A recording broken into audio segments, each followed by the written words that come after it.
Yupsi, regarde, regarde. Tu fais un do, tu fais un sol, tu fais un do, sol, la, si. Là. Tu... Mais ça sert à quoi que je te paie des cours de piano, moi? Oh. Prochaine fois, je t'inscrirai à l'accordéon, moi. Bon, la chronique du jour, elle est consacrée à quoi? À ce qu'il est commun d'appeler l'arrivée de la fée électricité en Vendée. Département qui, vous le savez, n'a pas besoin de lumière parce que rayonnant sur l'ensemble de la France. J'exagère, moi? Bon, non. Bon, allez, un peu. Et alors? What else? Comme dirait Georges, mon vieil ami. Bon, trêve de plaisanterie.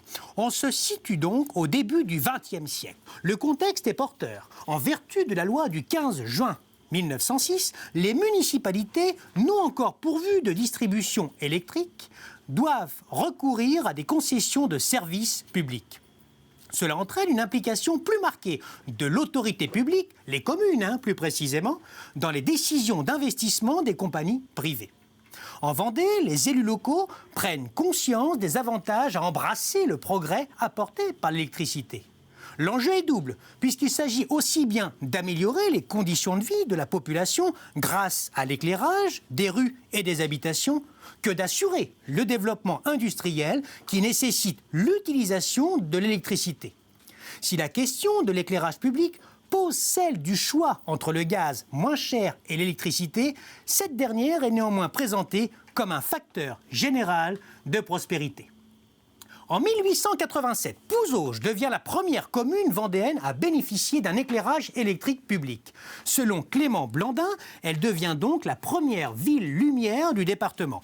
Elle le doit au docteur Auguste Barbaneau, conseiller municipal qui deviendra maire de cette ville en 1896. Cette réalisation fait de Pouzauges la 7e ville de France à être éclairée à l'électricité et la première du Grand Ouest. Eh oui, la Vendée en retard? Jamais. Cet exemple précurseur, dirons-nous, est suivi plus tard, à la veille de la Première Guerre mondiale, par d'autres communes telles que Chantonnay ou Les Herbiers. Mais l'électrification de notre département ne prend véritablement son essor qu'à partir des années 1920. Les municipalités sont démarchées par des sociétés privées. La société Le Nord Vendéen Électrique en est un exemple et de nombreuses communes lui accordent la concession de leur distribution publique d'énergie électrique. Certaines villes sont en revanche soucieuses d'accéder en toute autonomie à l'électricité. C'est le cas de celle du canton de Pouzauges et de la Châtaigneraie. Mais la très grande majorité des communes vendéennes décident de se regrouper au sein de syndicats intercommunaux pour mutualiser les coûts d'installation et d'exploitation du réseau de distribution publique. Le premier est créé en 1923 à Chaillé-les-Marais et inspire la création d'une vingtaine d'autres. Alors maintenant, prenons l'exemple d'une commune, la Tranche-sur-Mer. L'électricité y a été introduite à la fin des années 1920. Grâce à la centrale électrique de Fémoreau, mise en service en 1921 et dont l'énergie est produite grâce au charbon extrait de la mine. Dans cette ville, comme dans toutes celles du littoral vendéen, le tourisme s'ajoute bien sûr aux raisons qui ont motivé l'accès à la fée électricité. La prochaine chronique sera consacrée à Noirmoutier.